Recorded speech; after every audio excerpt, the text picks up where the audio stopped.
Yo guys, what is up? Welcome back for yet another episode of the Off Grid podcast.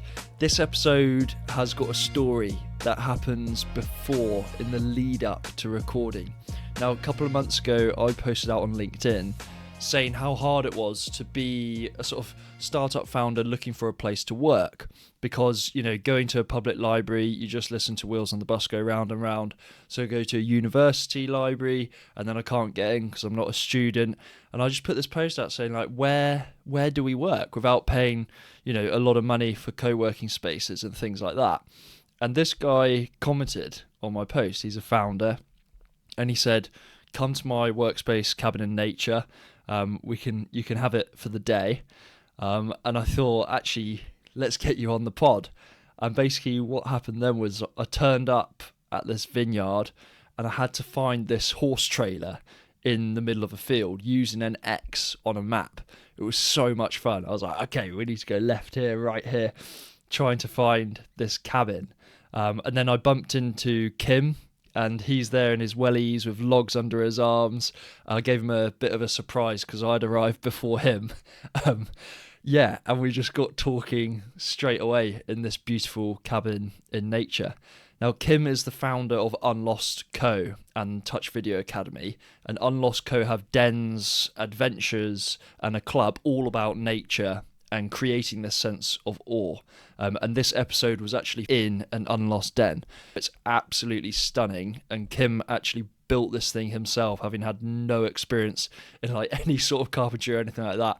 And he refurbed a whole horse trailer into having windows that overlook the South Downs. We've got a fire on, and it's just absolutely stunning. Now, in this conversation, we talk about how to get agency in our lives, Kim quitting a stable job in social media to get in a one-way flight to a remote island in the South China Sea, and the struggles of needing money and pursuing your dream, what to do when we feel lost in life, and how to live a life true to ourselves. Hope you guys love this episode, and on with the podcast.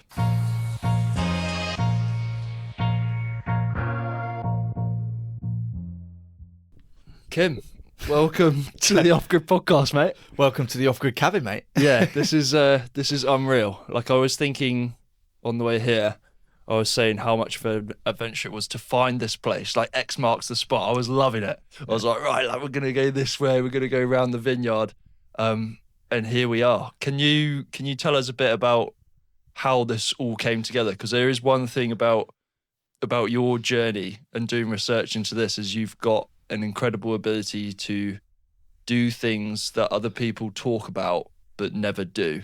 You seem to be the sort of person that actually goes and does it. So how did this cabin and all of this come about? Well, I think the original the original idea was actually because I used to just I know how much nature like helps me, right? So I've got ADHD, so I would like need all my like working condition to be like perfect in order to get anything done. And I would find that like working in like a co-working space was great because I could speak to people, but then I'd speak to too many people, get nothing done. Or I would go to a cafe because it's got energy and I'd be on my own and no one would speak to me, but I could only get like small tasks done, and I could never find a place to actually get like deep focus and properly be creative. And obviously anyone who goes out and walks in nature knows how much of a benefit we get from like just going on an adventure, going out in nature. And that's when you get your best ideas. That's when you like get really pumped and in the perfect sort of energy to actually get into deep creative work. But then, you know, you haven't got your laptop, you haven't got anything with you, you're out in nature. It's great to like write in your journal and stuff. But I started taking a hammock and my laptop, and I'd have like, you know, however long the laptop charge would last and it would give me a natural deadline, which I need with ADHD to get anything done. And I'd sit in my hammock, find a spot in the woods, sit in my hammock and like do a presentation or do something that required like deep work, creative work. And it was like amazing, right? And so I started doing that, and then obviously one day it pissed down and I'm like, shit, my laptop, and like quick, back everything away. And it wasn't really the one, right? And so I had this idea of like, oh, imagine if I just had a cabin here. This is what I need, a cabin in the woods. And who doesn't dream of having their own cabin? And And I started looking into it and thinking, well, I'm sure there's other people too who would love to, dream of a cabin and have a cabin and be able to work from it. So I was like, why don't I build one? And I had all these different ideas of like, could be this, originally the idea was like a safari tent with wood burners where it'd be a co-working space and I'd find a woodland. And then it was a bus. During COVID, I nearly bought a bus to convert into a thing. And actually, I ended up going around asking like tons of farmers and people. I was saying I had this idea. I just walked around trying to find landowners, right, who would allow me to do something on the land. And everyone obviously just said like, no, like, what are you talking about, mate? But this idea wouldn't go away. And so I started thinking, well, how else could I do it so that people would say yes? And then I remember going to one farm and this guy was just like, looked at me like an absolute, some like city boy coming out asking if I could put a converted like caravan on his land. And he's just like, fuck off, mate. You know what I mean? And then I noticed that they already had a load of horse boxes. And I noticed one of the horse boxes sides was like open. And I was like, oh, that would actually be sick. Because in my mind, I was thinking, I'd love to have, be able to open it up and close it and all this stuff. I was like, what about a horse box? So I started looking into horse boxes and naively, positively, I thought there's more chance they'll say yes because it's smaller. There's already horse boxes on the land. It's not such a strange thing, right? To have a horse box on your farm. And then I naively thought that, oh, well, loads of people would have converted horse boxes before, right? There'll just be loads of videos on YouTube. But there wasn't, because what I found out was anyone who's actually converted horse boxes, they've made them into like coffee vans where they just paint the inside and that's that. It doesn't matter if it's cold, right? Whereas I've converted this into a room, which was like an unbelievable task, unbelievably difficult task.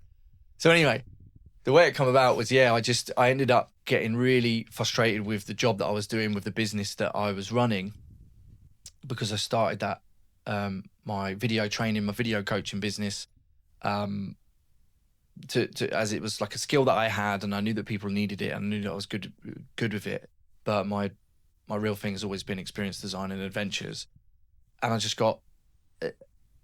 I made this decision one day. I had this idea ticking away, and everyone had said no, so it was going nowhere. And then I was like really frustrated. And I remember going to Stanmer Park and just sitting under a tree and having a little joint, like thinking like, what am I going to do? It was one of the rare moments in life where I actually made like an actual proper decision, a decision to the point where it's like, I'm going to do this, and it doesn't matter what it's going to take. I'm going to build that fucking cabin because I can't get out of my head. It needs to be done. And even though everyone said no and thought it was a stupid idea, something in me, like, I was like, no, I need to build it. And so, I made that decision, and then I basically worked my absolute arse off in the other business for 6 months. I made more money in 6 months than I'd ever done in a year, just because I had this goal of like, right, make enough money to take a few months off, build the cabin, and I think it's going to work. And so I did that. And that's kind of what set me off into the mission of building this, and then the sort of next stages of life, which has been, massive learning experience up and down. But now I'm sat here in a cabin speaking to someone I've never met before, like sitting by the fire, having a coffee. And, although it's not like been this like roaring instant success of a business, it's fucking sick, right? It's like, it's really nice to be sat in my own cabin. And the day that I finally kind of peeled the plastic off the windows and rolled it out of this barn that I'd been like making it in, like that journey, it was like, I was in tears because like I actually saw it through and I did it, and it was so much harder than I thought it would be. So that's kind of how it came about in a very large nutshell, coconut shell. You seem to be really good at changing course in your life, and I think one thing that other people maybe would want to sort of flex the muscle more of, but perhaps aren't quite as good at, is quitting. Like, you've been a labourer, you've been a guitar engineer, you've been a social media manager, and at so many points in your life, you've just decided that that's not for you anymore, and to completely change industries, change course. What do you think it is like about you that is able to quit and go and do something else that that even, people say it's maybe not a good idea, and then you go and do it anyways? It's a good question, and I've never heard it framed like that. Of like good at changing course. It's like sounds like in my life, it's actually felt like quite a negative in most of my life of like this changing course thing. Because obviously you kind of restart, and when you restart, you have to start from nothing and overcome inertia and do like what a lot of people find is the hard bit. And I've always found that's the easy bit of like something new, shiny, new. You know, like I get so many ideas, and a lot of them are, I don't know, like I've got this weird attraction to doing shit that's never been done before. And I don't know whether that's out of some sort of, because I'm the youngest of 4 boys, you know, some sort of programming I've had to stand out, I've had to like speak up, I've had to do something different to even get like noticed in my family, you know, get a bit deep now, but you know what I mean? Yeah. I don't know if it comes from that thing or whether like, I'm genuinely just interested in innovation and creativity. Like I love it. I love when there's something new or there's like a new idea to be found, or a new use. Like I was telling you about just the walls of this, finding a material or something that was seen as one thing, and then you can use it as something way more valuable. Like there's some weird satisfaction I get out of that. So when there's been points in my life where I'm like, nah, this isn't it, I've been quite quick to go, right, let's go find something new. And I've found it a lot easier to move to something new because I love that sense of like adventure, that sense of like, just trying something, like starting something else, which is really great in early life because, you know, you find your way, you go, right, this wasn't the way, just change. And I've never been locked in. I've never felt like I've had to answer to any norms or things like that, which again, probably comes from my family because we are not a normal family. Like it's another thread of conversation, but, what makes you think it's not normal? Well, it's normal it's not normal in a good sense. Like my mum and dad are, my dad was a rock drummer, and my mum, very early in life left America and went traveling around the world as a single female, in like 1960s, traveling to like Afghanistan and all these different places, working in Africa and doing like unusual things. And then they end up settling in all the places they could have settled. They settled in Bognor Regis. So it's like ended up living there and brought up 4 boys. And our house was like the party house. It was the free house. It was like this probably comes from, you know, wanting to build dens and huts and stuff or whatever. We had a tree house in our back garden. When we were teenagers, you know, we were the house where the other kids would come round and have a smoke and have a drink. And my parents were like, look, we know it's going to happen. We prefer it to happen nearby type thing. And we were the house where there was always like the parties and the raves. They call them the Slade raves. And so my brothers, got 3 older brothers, they were always like throwing parties. And it was just quite an unusual household, really. We lived right in the middle of the town. And yeah, friends would all just be like, Kim's mum and dad's like just hippies, you know. And like my dad was the organizer of a festival in my hometown. We put on like bands and put on a festival there. And so it's kind of like all my brothers we've all grown up to do, I guess, family kind of the unspoken family businesses experiences, right? And doing stuff and creating stuff and making things happen. And so we've all got that in us. So I guess it must come from there. So yeah, it's not really. Back to your original question of like, you know, changing route. It was always like, no, I just need to find what I enjoy. Like, and if I'm not enjoying this, then I'm going to find a way out. And so I've done that a few times. And it hasn't been until that was always a good thing until I had kids and I was trying to grow a business. And then it's like, if you change your business, you keep starting different things. That's not particularly a good business decision. Great if you can pivot. But you're, especially when you've got a family, you've got a bigger ship to try and steer and correct the course of. And, you know, you've got more when you have kids and you've got, you know, wife and like that family unit. if you're the person who goes out and earns the money, then there's a lot more fear involved because you've got more to lose. Naturally, you've got more to lose. So it tends to be harder to change that direction. And in the last few years, I've been trying to change the direction, shift back to what I love the most. But that's been really difficult because you have to keep the revenue in to pay the bills whilst starting the new career. And that then becomes kind of shifted into a negative of like trying to do new things and change things has become a negative. And so it's been quite a stressful few years alongside things that have happened in, you know, just normal life stuff, losing people in the family and things that happen, you know, that affect yourself and your mental self. So it's just been a pretty, up until about sort of like 9 years ago, it was like just my life was just fucking adventure, do the next thing, do the new thing, experience everything I possibly could in that life had to offer.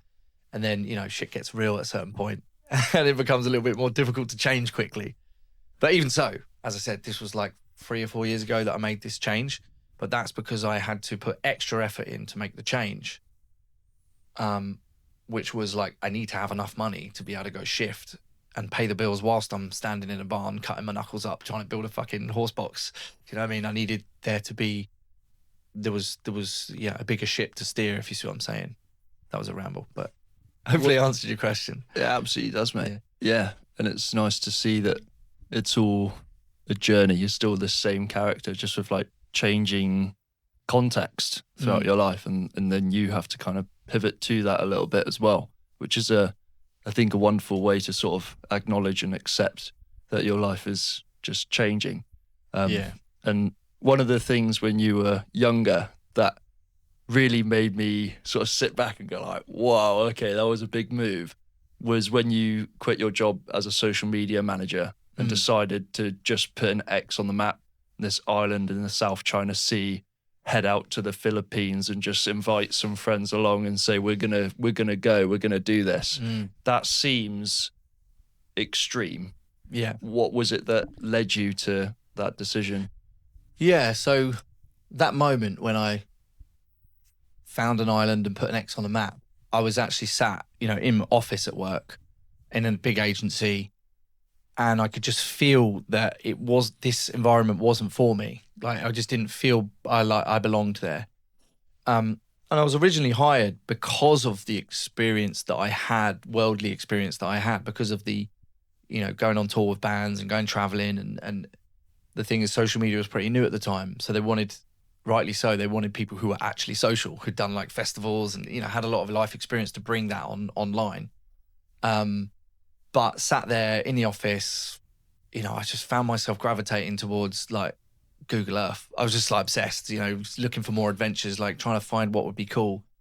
And there was that moment where, you know, I was looking at we'd had a few desert island kind of experiences in the past on previous traveling trips. And I found that being on a tiny island, it just was a completely different feeling where when you get on a small island and you're like, right, I'm the kind of person who needs to see everything, do everything, right? So I've like walked around the island. All right, that's taken like 5 minutes to walk around the edge. And now I'm like, okay, there's 8 trees. All right, that's that. And there's literally nothing to do. Then you start to actually be a bit more present. Or for me, it was like, found this space where I could really just like look at the shells and the intricacies of the sand and like just really start to really appreciate what was right in front of me, like the smaller things, because there's nowhere else to go. You force yourself to kind of relax and be like, right, I've just got one thing to think about, which is how I'm going to eat and where I'm going to sleep, or maybe a couple of things to think about. You know, it just strips it down to the basics. So I love this idea of the desert island. And I kind of, as we'd done other traveling trips, we've been to Central America and places like that and visited these small little reef islands. And it was just like, felt this natural gravity towards those places. And so I'm sat in my office and you know, days were just being really long and sucking. And I was just like, what am I going to do? And then found this little blob, and it was you know, just a little green dot with a little white around it and then turquoise around that. Didn't even have a name. And just had this idea of just like, right, what if we just went there And I mentioned to someone who sat in opposite, I was like, oh, imagine if you just drew an X on the map and like just went there and just didn't, you didn't know how you're going to get there. And they just looked at me like, Kim, what are you on about? Like, you're never going to do, like, you're not going to do that, are you? And then in that moment, I was like, oh, yes, I am. Yes, I am. and it was just, and as I say, like I said earlier, it was this feeling of like, when people say you can't do something, or like, I just think, well, why not? And so I went home, and we were pretty sturdy at the time. It was the first time I'd had like a career job where there was a pathway to keep getting pay rises, keep working with like big brands and all this kind of stuff. And my wife was really happy as well. And we were in this nice flat in Brighton. I was like, babe, like, we should go traveling again. She's like, come on, we've been traveling like 5 times. This is all we've ever done, And I'm like, yeah, but just, I've got this idea. I found this map. I found this island. And she's like, oh my God, fucking hell, here we go. And the actual thing that tipped us over the edge on that was that we had this picture frame of printed out a load of different pictures from where we'd been in the past and a load of different experiences we'd had, Central America and Asia and these different things that we'd done. And it was kind of like we'd moved on from that in our life, it felt like. And we were like, well, I get proper jobs and do all these things and live life like you're supposed to. And it sounds really cheesy, but like I write music as well. And like when I was younger, I just wanted to be a singer-songwriter and just did that. But that was kind of another thing that I changed from because it was like, that's pretty difficult. Anyway, so I've stood down and start writing this song. And them like that really cliche thing that songwriters say where they say, oh, it just came to me, man. And it was like, it really was that. Like I wrote this song in about literally like just, I was looking at the photographs and I literally just sung about the experiences that we'd had. And the chorus was, let's go again. And so started playing this song, and people who've heard that song have always gone like, that's a song, I should sell that to a travel agency or something. But anyway, that song, it ended up being like this little catalyst to go, fuck it, let's actually just go again. So we both sensed that even though we had these proper jobs and we were kind of getting into this career life, we were just like, this isn't for us, is it? So yeah, so we went to a flight center and we bought 2 one-way flights to Manila. And a bottle of champagne. And we went home, we cracked the champagne, and we're like, what are we doing? We're like, fuck it, let's just sell everything. We'll just go and we'll just find out we'll just use that time to get closer to a sense of what we actually want to do with our lives. How old were you at this point in your life? Mate, I'm terrible with ages and dates, but this must have been 15 years ago, probably, I don't know, 25, something like that. 25, something like that. Okay, yeah. So you're kind of just kind of making your way in the corporate world, and then that's when you're like, actually, this feels kind of like incongruent with who you are and how you see your life panning out. Yeah, exactly. Obviously, you get a one-way flight out there. By the time you got back, I know that you said to your partner, like, I'm never getting a job again. So what happened in that time? So, well, there was a couple of things where one, like, a good friend of mine was also like fed up of what he was doing in Bogner. He's like, oh, I want to go traveling. We're like, where are you going? And I was like, mate, you can come. We're going to this like little island. He's like, where are you going? And I was like, we're going to this little island. He's like, what do you mean this little island? What's it called? I was like, it doesn't have a name. And he's like, what are you on about, mate? You're going to an island that doesn't have a name. Like, where are you going traveling? I was like, well, I don't know, actually. There's this island. And there's a little blurry island, and I'm determined to make it there. And I don't know how long it's going to take or how we're going to get there. And it's actually, to get to, looks like it's going to be really hard to get to. And he's like, mate, he's the kind of person who, Roberts, shout out to Roberts, one of my best mates in the world. He, he is painted, decorated, lived in Bognor, was just doing the same thing round and round. But he's someone who's like, just knew he wanted to do something differently. And then he just got with his partner now, who's a long-standing partner now, but she was a lot younger than him, and they just got together. And he's like, can she come too? And first of all, I'm like, oh, mate, you've got some young bird who's going to come along. I want to go on this adventure with Nicola, man. Like, what are you doing to me? But I couldn't really say no. I wasn't going to say no to a mate. I was like, look, just to warn you, like, we're going to this place. I don't know how we get. It's not about asking questions. We're just going to go for it. And he was up for it. And he had to convince Taylor, love you, Taylor, that we're going to this place. So we set about on this mission, And it ended up just being the best adventure of a lifetime. It was like we had to go from Ireland, just find our way along the way. We weren't like using a guidebook. We're just asking locals, how do we get there? How do we get there? And it took us on adventures, which like some of them was like, we had to hire motorbikes to go find on this island a village where there would be fishermen that would go to this next island. Now that took like 2 days just on a mission on motorbikes around this massive island.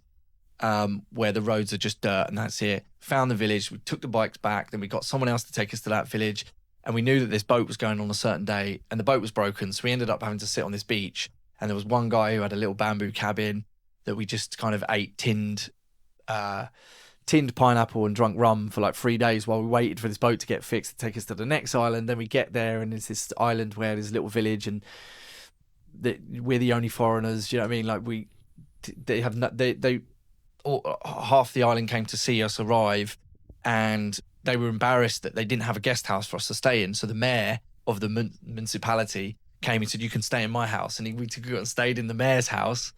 And you got like one bucket of water, and like, that's your bucket of water for the day. You do with it what you want. You can either wash or drink it. It's up to you, sort of thing.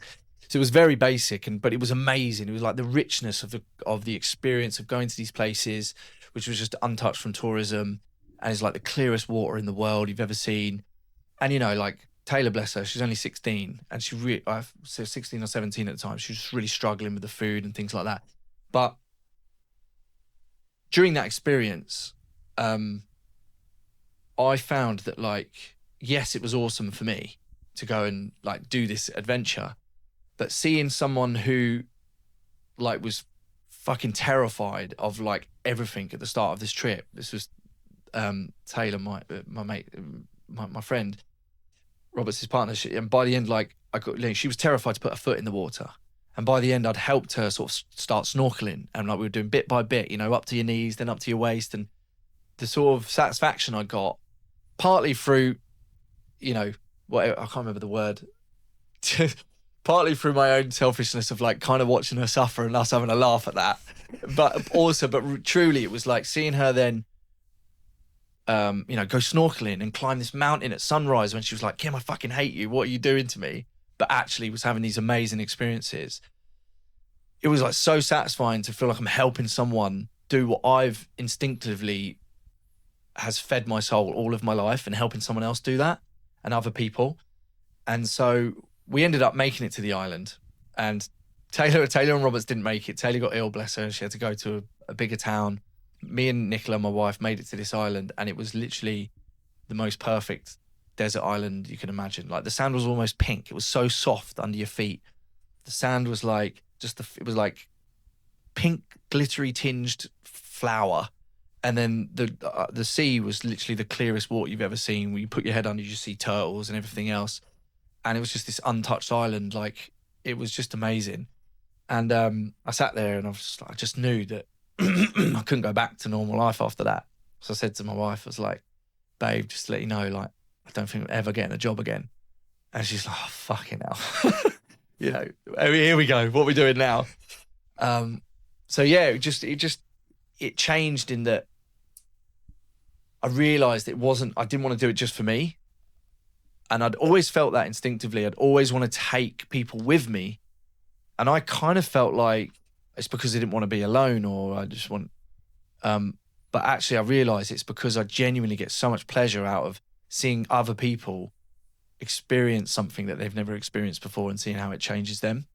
And so, yeah, I just knew I wanted to do something along those lines. So that trip did like really make me realise what it was I was meant to be doing. There's definitely a lot of agency about you. Have you heard this idea of agency? People have agency in their life.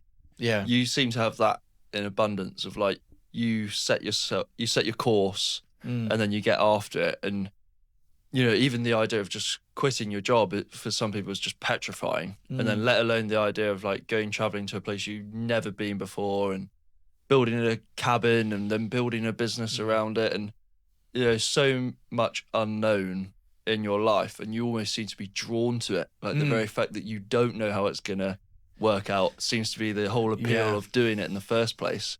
How would you describe agency, and in what ways does it kind of show up in your life? Because I think we all want it, don't we? We all want to have more agency. We all want to back our own ideas, but the people that actually do are few and far between.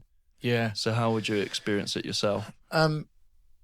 It's a good question. I think like what they, you hear it talked about agency, about like the question of like if someone was if you were locked in a foreign prison, who'd you want to come and get you and figure it out? I'm kind of like me.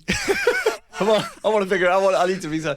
But so I do have that, but like not to sound like, overly. I am. What's funny is I'm overly confident in those areas, but there's equal areas that are equal, if not more important, that I'm like terrible at, like just paying a parking ticket or like doing the most basic shit, like basic accounting for business and things that like you just need to have to get on in the modern world. I fall so short. So I've got this area of like creative innovation, agency, thinking like in abundance, but whereas there's other areas where I'm just like so lacking that it's painful. And so there's been times when I've looked at that area of like, oh yeah, I'm really creative as almost a negative, because it's like I'm too imbalanced in those ways. But as I'm trying to work towards my ultimate like passion and goal, I've realized that I just need to be in that lane and be unapologetically in that lane of being creative and having this agency, rather than seeing it as a negative. I just need to find other people who I can work with who have got that other side, who need what I have. And I do understand that the areas that I've got might be slightly more rare. But as I said, I just don't want to like blow it up as like, oh yeah, I'm this guy who can do everything, because it's really not true. But I think when it comes down to like that, having that, I don't know what you call it, but like that ability to just go and do something, it's like this, I guess there's a good phrase, bias for action. So as a tiny example of this, I was helping my wife. She's now her life has helped her find her way as well. She's a breathwork facilitator and a music as medicine facilitator, which is like dance and movement to help people's well-being. And, she was recently figuring out her business, and she was like, oh, I could do this thing. She mentioned something, and I was like, okay, go on then. She's like, what do you mean? I'm like, well, you could do that. All right, go on then. Like, we're talking about it, let's just do it. And it was about contacting someone. And she's like, okay, like I'll write that on my Notion. I was like, no, don't write it in your Notion. Like do it. And she's like, oh, okay, well, all right, I'll send them an email. No, you've got the phone number. Ring them now. And she's like, what now? And I'm like, well, why not? Like, just do it, And she's just like, really? And I'm like, yeah, you just ring it now. She's been around me long enough to not be that surprised. But so she's rang the number. Oh, hey, yeah, like I'm talking about this thing. Da, da, da. Anyway, that just phone call, within 2 minutes, she's got off the phone and she's like, they said yes, and I've got this opportunity, and and it's like, there you go. So what's the next thing? Let's go, let's move, sort of thing. And so my outlook is like, I hate it when I just talk about doing something, because it feels that there's a sense of feeling of like, because there are things that I've just talked about for a long time, by the way, that I haven't done. And those things in my life feel like such a fucking pain in the ass. Like I can't wait to do them and not just talk about them anymore. And so I think it's just this like bias for actually doing something that is the actual thing. And where I coach people on video and do video training and stuff like that, we talk about it, and then I'll go to them, okay, well, this week you're going to make this video. And they're like, and I'm like, no, we're going to do it. We're not going to, this isn't a course to just learn how you do it and write it all down and to be another PDF in your fucking email list. This is a course where you are going to actually do it now. Like there's nothing stopping you apart from your own feeling of like, I'm not ready. And who says you're not? Like, no one's ready. Do you know what I mean? Like no one is ever ready. Even like probably like Usain Bolt would probably say, I'm not ready. Like, I want to train more, get faster. So it's kind of like, I think the agency thing is just to be totally biased for action and think, what could I actually do physically that is going to be the actual thing I'm talking about? Not write the list, not do the, not think about it, not talk about it anymore. Just, I know it's really hard to explain. It sounds really simplistic, but just do it. Do you know what I mean? Do something that moves towards it. It's so rare it's that to actually go and do something, that is just hardly anyone goes and does. I think that the mind has this natural disposition to plan, and we would like to sort of pontificate and think. That leads to procrastination, and then that leads to then doubt as to whether the idea is really a good idea, and then eventually you can actually think yourself out of an idea. Absolutely. As well. Yeah. And I completely suffer from it's very paradoxical. I completely suffer from like immense overthinking as well. So I think part of the reason for wanting to do stuff is to prove to myself that I'm not just the overthinker. I'm kind of both at the same time, And I think when you, as you said, the more time you leave between the idea and seeing if that idea has got legs, the more it becomes almost like a rock in your bag. It's like, fuck, I've got to carry another thing that I feel like I should do. And this is what I say to people whenever I'm teaching or training. It's like,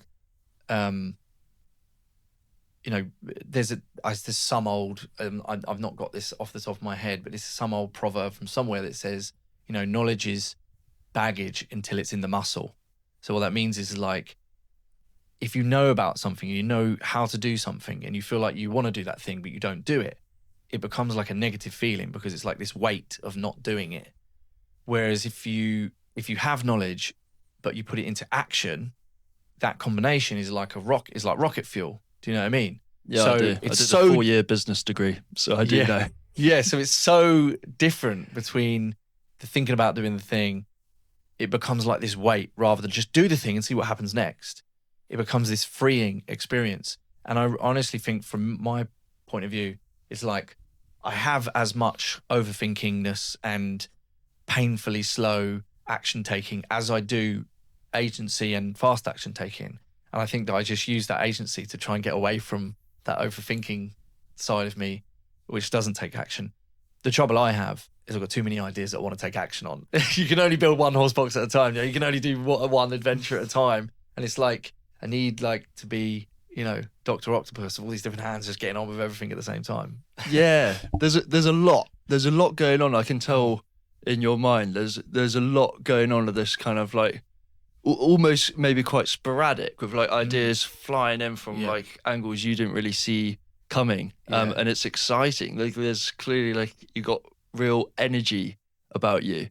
But it does feel like the more that we're talking about what I would see as your skills, you see as negative.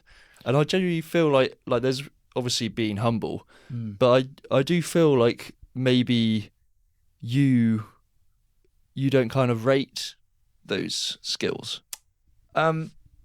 It's not that I don't rate them. It's that I understand that when you get to a certain point, you've got to channel those things. And if they're not channeled, then you just become that guy who just talks about all these ideas and nothing ever happens. Do you know what I mean? And when I look at my like current life situation, I suppose back in my youth, because I had this sense of I could do these things. I've been a songwriter and been on European tours. I've been like worked all these different jobs. I've been like put on stages at festivals and done immersive experiences and all these things which I know are unusual, which would tend to like give you a lot of confidence that you can do anything in life. Yet I get to this stage and I'm like, I still live in a flat with my family. Like I haven't got my kids a garden. I haven't managed to make a business this like a roaring success where I'm just like financially free and able to. And I guess I had this expectation when I was younger because I had all of these things that I could do that I would just absolutely fly. There'd never be any problems in life. And obviously that isn't the reality, right? Shit gets real, life gets real. You have things happen in your life which is significant, which alter your perspectives. And so as I've gone into an older stage of life, having all these ideas, I do rate the ability to do that, but I haven't yet really nailed being in my lane and channeling those things being a positive thing. I do rate the ability to do that, but I haven't yet really nailed being in my lane and channeling those things being a positive thing. It's coming very soon because I've made some leaps and bounds in the last couple of years. because I've started to design experiences for people and help people connect to awe and do those things which actually I can do something new each time. I can be in where I am innovative. It is rewarding in terms of other people getting value and me having a business, that actually making enough money to support my family, rather than just having all these like random ideas and that being a negative. When I started reading about the science of the emotion of awe, so not like ore paddle or iron ore or this or that, but the feeling of awe, a light bulb went off, and when I was like, holy shit, I've not just been doing loads of random shit. What I've actually been doing is helping people connect to this feeling, this emotion of awe, and how powerful that actually is for our well-being and for the world, and for our literally as deep as going, how powerful it is for humanity, is like, felt really profound, and it felt like it brought all of these things together. So it doesn't feel like, now that I've got all these different, interests and things I can do, it doesn't feel like it's just a negative where I'm just spread out everywhere and spread too thin. It feels like actually I've got this one thing that it's underneath, which I'm fundamentally actually doing, which is helping people experience awe. So it's become much more of a positive. It's gone from being, I can do anything and life's going to be amazing, to holy shit, I just try and do too much stuff and I'm a loser, to actually I've got something really powerful which I help people with, and I now just have to work on channeling that and not worrying about the things that I can't do and trying to get other people to do those things, and just know that I've got something that I can highlight to the world and that I can bring to experiences that will make a big difference on people's lives. So that now feels like a positive again. But yeah, there is an underlying like danger of I've always got too many things going on, which obviously hinders the things that are, the growth of certain channels type thing. Yeah, and you speak about this idea like, you need money for your life, for your family, but then there's like the adventure, the self-expression, the liberation almost on the other side. And I can see how it feels like those two things are sometimes at odds with each other. Yeah. Like they may be, even though they could be the same thing, to make the latter, the adventure, the liberation, a money-making model takes so much time and effort. And just the startup journey in itself is this cloudy road where sometimes you do really doubt yourself and what you're doing. And you spoke there, sometimes feeling like a loser, like you're not doing well in your life. Was there points in your life where, given the name Unlost Dens, was there points in your life where you felt lost, where you felt like you were unclear as to where you were going? Absolutely. Pretty much every day. Yeah. Not just me then. No. And that's part of the name you picked up on as well, because when I came back from that original traveling trip, me and my best friend at the time, I kind of was like, super enthusiastic to him, like we could start, because we started going on wild camping trips together, and we felt the profound difference that nature and the power of awe had on us. And we were like, yeah, this could be the thing. We're going to take other people to do what we've been doing, these wild camping trips. And so we started a business, and that first adventure company was called Unknown Epic. So the idea is that you go in, people wouldn't know where they were going. They just knew it was going to be epic. Like we just go on these trips and take them places where they didn't know where they were going. Because we felt this sense of like adventure is, at the time, this is like maybe 10, 15 years ago. Well, yeah, my date's terrible, but like maybe 12 years ago, I think. Adventure at that time, kids weren't wearing North Face and stuff like that. Adventure was, old white people in fluorescent gear just walking. That's it. There was no like coolness about it. It was for like SAS people or no one. Do you know what I mean? It was kind of like, and we just felt like, there's so much more to this. Young people can do this, and there's something really fucking awesome about going into nature, and it's not like woo woo or hippie or anything, And so we set about starting this company, and it went pretty well pretty quickly. And I think there was a hunger for it at that time. It was like we were right on that start of adventure and nature being kind of cool again, right? And then we fell out as co-founders, and it didn't work out. And then I felt really lost after that. And we had a thing happen. So finally married my wife after 12 years being together, doing all these traveling trips together. And unfortunately, my father-in-law, father of the bride, he had a heart attack at our wedding venue the morning after our wedding. And that, in a moment from being the happiest we've ever been to being like the worst feeling of the world, was like this massive, obviously you can imagine, this huge shift in emotion, which was something that like neither of us had ever felt before. I'd never lost anybody close to me before, for a start, and to have it in such a way where we're all happy in the moment was huge. And so after that, it sort of, just the rug of life just was pulled. And it was like, what the fuck? Like, I've completely felt absolutely lost. I had to be there for my wife, and my main focus for quite some time was just her and just looking after her. And then once she started to, feel a bit better and kind of moving through the grief, where I was in like protective mode, I just had to be the strong one. I started to fall apart because I just put in everything for a year or 2 years. I've just been putting everything into helping her and just being that sort of strong person. And then like I started to crumble, and I felt completely lost.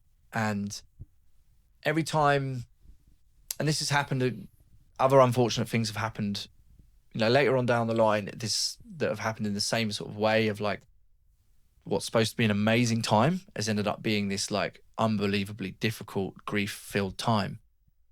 But every time that's happened, the way that I've kind of bounced back and the way that I've become unlost is through adventures, through going into nature, adventures and building things. The first time it happened, I converted my little tiny world's smallest camper van and I just parked it on double yellow lines outside our flat at the time, and was just like, I just have to do something physical. I just have to build something with my hands.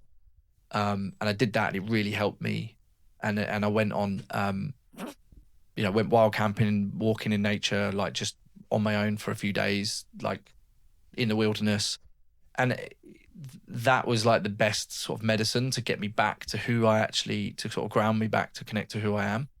And so when it came to a couple of years later after that had happened, and just missed out a big chunk where my co-founder fell out. My co-founder, so I'd kind of like lost my best mate, essentially, lost my father-in-law, lost the business, which was the Unknown Epic, and then my wife fell pregnant. It was just like, oh my god, what the fuck? And we were on a trip, on another little adventure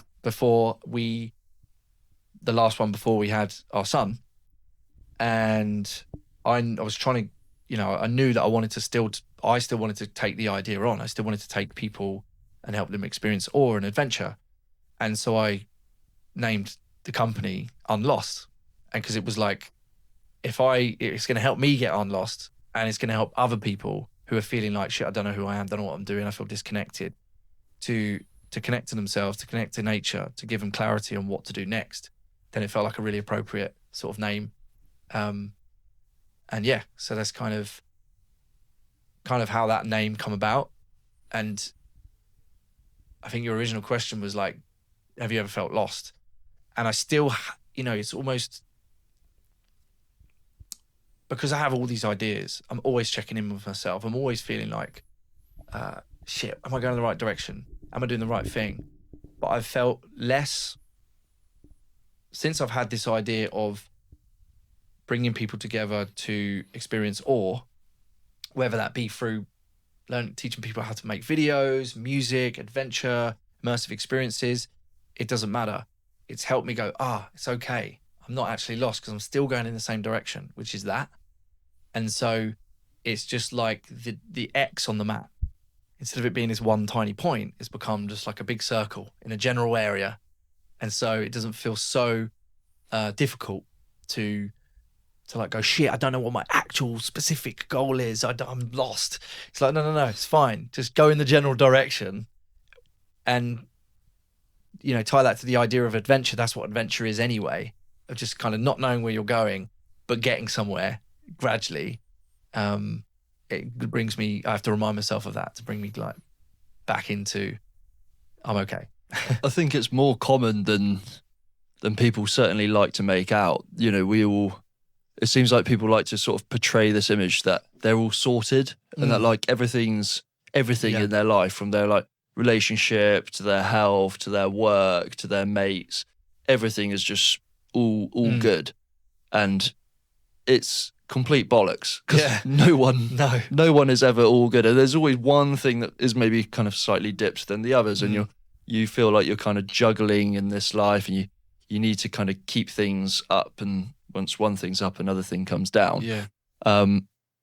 But yet somehow none of us really, I think it's quite rare to admit, you know, for someone to be like, I feel lost, I don't know what I'm doing or who I am in this world. Yet these are all the questions that everyone has. And it seems like this odd taboo that we have. And I think that comes out even more so with social media, because obviously I've got this,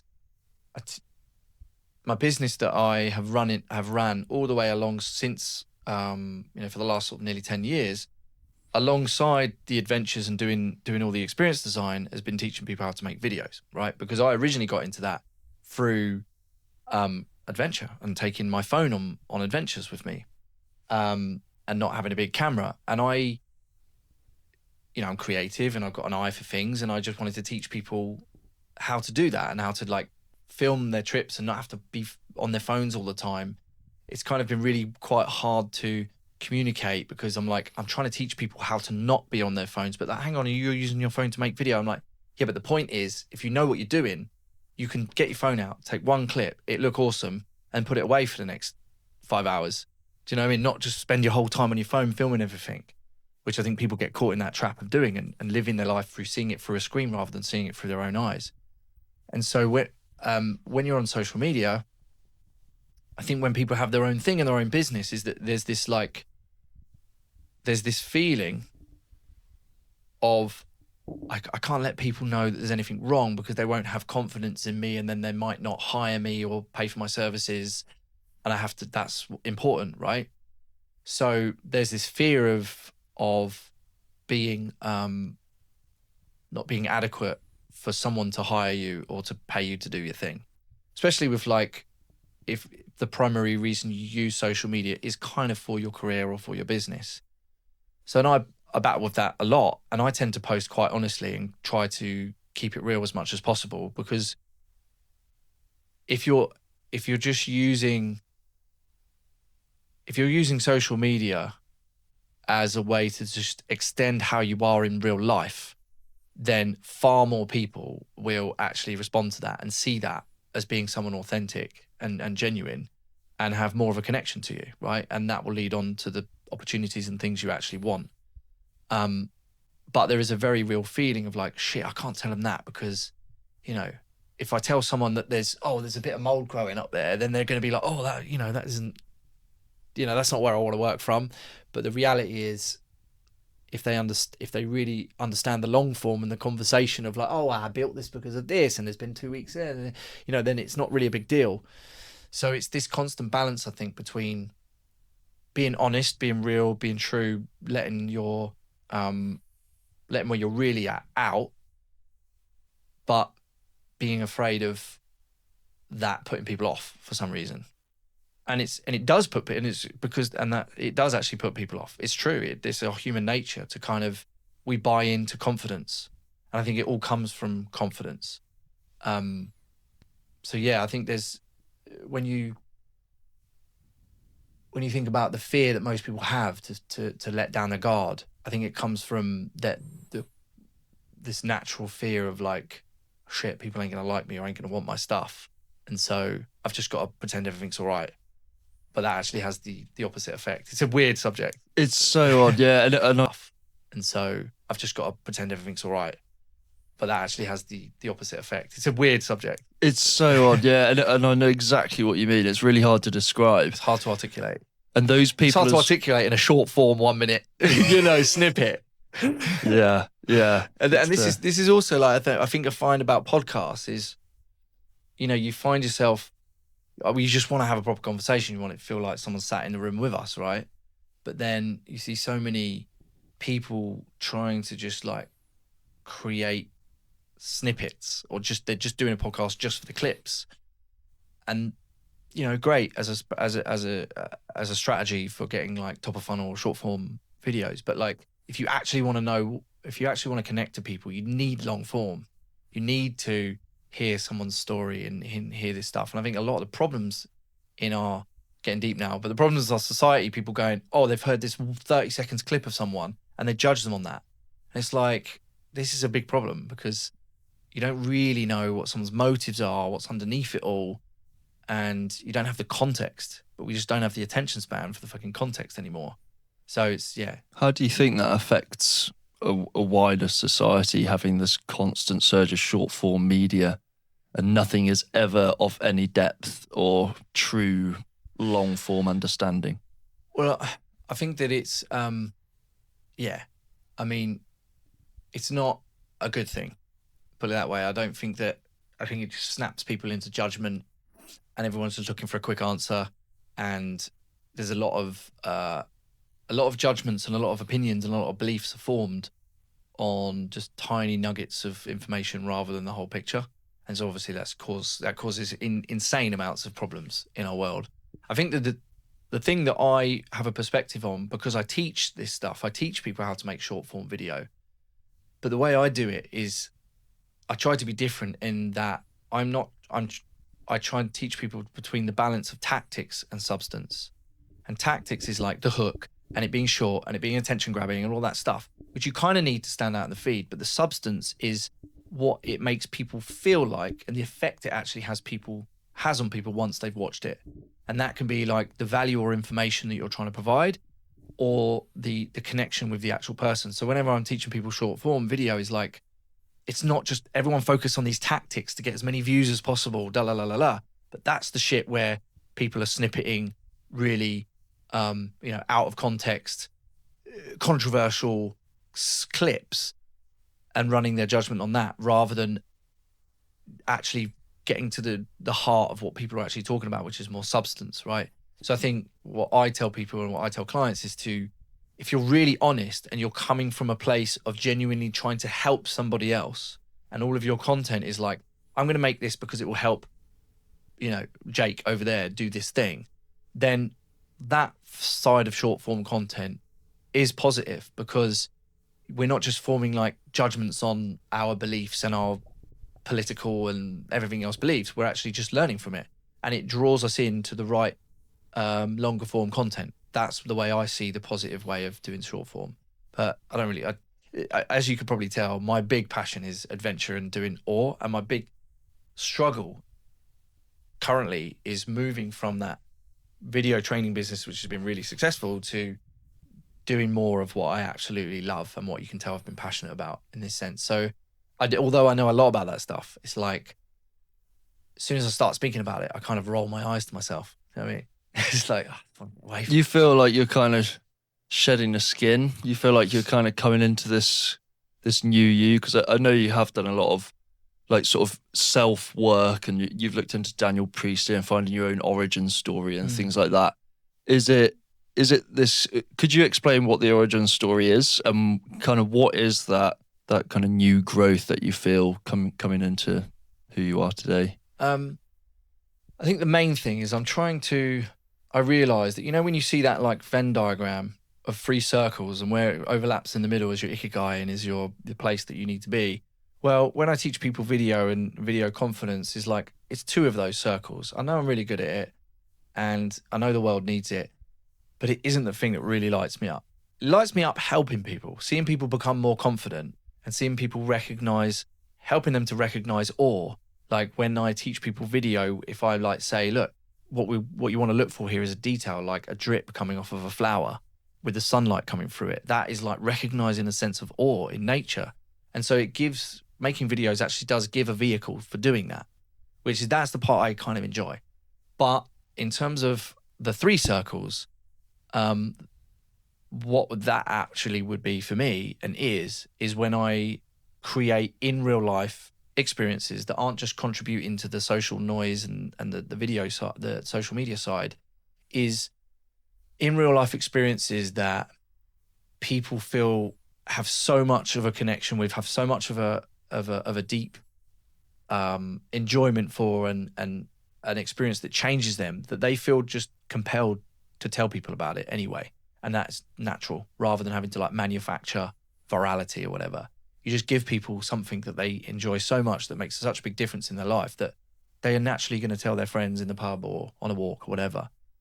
And it's those in real life experiences, like building things in real life, like building a cabin or designing a stage for a festival where people are just going to have the best time ever, or taking people on a wild camping adventure in the mountains. That's the stuff that I know I need to be doing.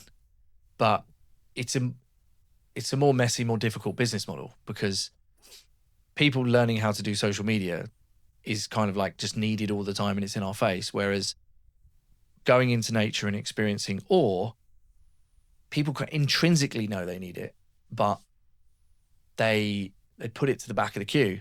They don't prioritize it. It's not tangible. It's not as tangible, but it's absolutely essential.